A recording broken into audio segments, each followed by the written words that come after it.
So here's a question for you. Are the world's greatest traders just born with some kind of magic touch? Or could their success actually come from a set of rules that, anyone could learn? Well, today, we're going to dive into one of the most famous experiments in financial history that tried to answer that exact question. We're talking about the legend of the turtle traders. And you know what? This quote right here from Richard Dennis, the guy who masterminded the whole experiment, it just perfectly sums up the core idea. It's not about being a genius who's right all the time. It's about surviving.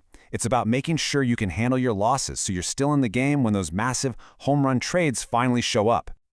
So this whole thing kicked off with a friendly argument. You have Richard Dennis, who is absolutely convinced he could teach anybody, and I mean anybody, how to be a great trader.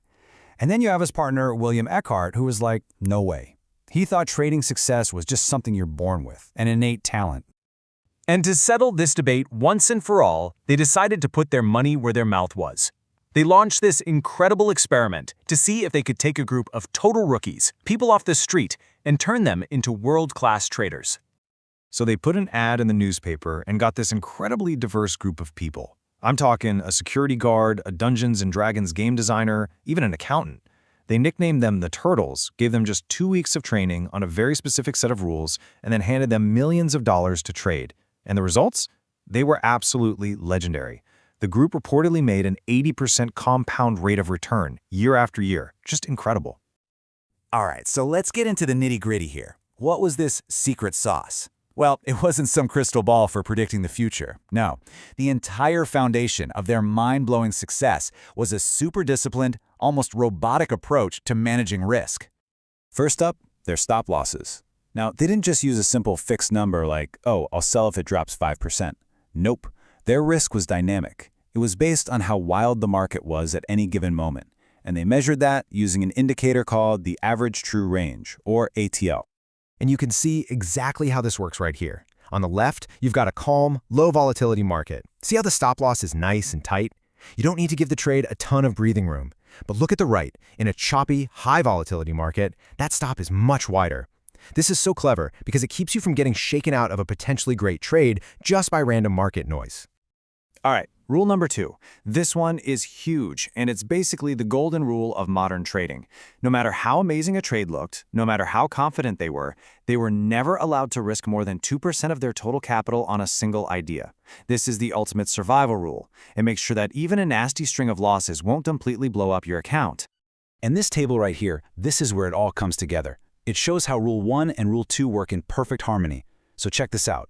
In the low volatility scenario, the stop loss is only $4 away. So to hit their $2,000 risk limit, they can buy 500 contracts. But now look at the high volatility line. The stop is $10 away. So to keep the risk at that exact same $2,000, they can only buy 200 contracts. The dollar amount they stand to lose is always the same, but the size of their position changes to match the market's mood. It's brilliant. Okay, next up, the Turtles were taught that you can't just look at one trade by itself.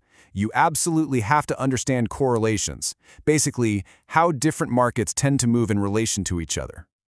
And these charts make it super clear. On the left, you've got two markets that are positively correlated. They basically move in lockstep, like dance partners. On the right, they're negatively correlated. When one zigs, the other one tends to zag. So here's the bottom line, and this is so important. If you decide to go long on crude oil, and you also go long on heating oil, which are two markets that are super highly correlated, you haven't actually made two separate trades. No, in reality, you've just made one giant trade, and you've basically doubled your risk, because if oil prices tank, both of your positions are probably going down together. Okay, Rule 4 is all about how to press your bets when you're right.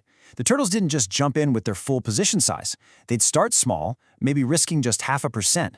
Then if the trade started moving in their favor, they'd add more and add more again, pyramiding into the winning trade until they hit their max risk of 2%.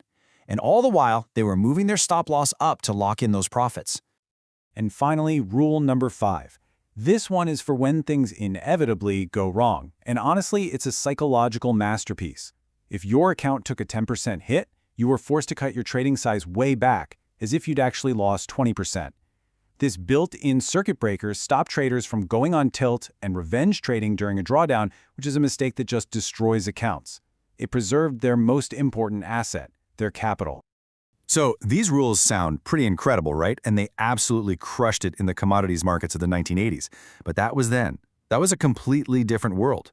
Which brings us to the obvious question. Does this legendary strategy still work today? Well, you're not the only one asking. A group of researchers at Sweden's KTH Royal Institute of Technology decided to find out for real. They ran a rigorous academic study to see if the old turtle rules could actually survive in the cutthroat, high-tech financial markets of today. I mean, just think about how much has changed since the 80s. Back then, markets were slower, more human-driven. Today, it's all about high-frequency trading bots and super complex algorithms that are making decisions in microseconds. It's a totally different beast. So the big question the researchers asked was simple, but so important. What happens when you take these original turtle rules and apply them not to 1980s commodities, but to the major stock market indexes of the modern era? So they did the work. They back-tested the entire strategy over a 20-year period, from 2002 all the way to 2022. And the results? Well, the data definitely speaks for itself. And here it is, the big number. The average annual return before any fees or commissions was a measly 1.4%. I mean, you literally would have made more money just sticking your cash in a basic savings account. The legendary strategy, when applied to modern markets, was a complete and utter failure. So, what on earth went wrong? Well, the researchers found a few key problems. For one, the system's simple buy-the-breakout rules just couldn't tell the difference between random market noise and a real trend anymore. But the biggest issue, the real killer, was the exit strategy. The turtles were designed to let winners run for a very long time. In today's faster-moving markets, that meant they just held on for too long, watching massive profits evaporate before they finally got stopped out. So, does all this mean the turtle experiment was just a fluke, a failure? Absolutely not. It just teaches us a different and maybe even a more valuable lesson for today. You see, it wasn't that the strategy itself was bad. It's that the entire playing field, the environment it was designed for, completely disappeared. The slower, long-trending commodity markets of the 80s were the perfect habitat for the turtles to thrive. But in today's world of high-speed, algorithm-driven stock indexes, those big, easy-to-ride trends have, as the researchers put it, withered. The game has fundamentally changed. And that really brings us to the core of it all. Maybe the real secret to success isn't finding some magic formula that works forever. Maybe the real skill is recognizing when the game has changed and having the discipline to adapt or even completely abandon a strategy that just doesn't fit the world anymore. And that is the true, enduring lesson of the turtle traders.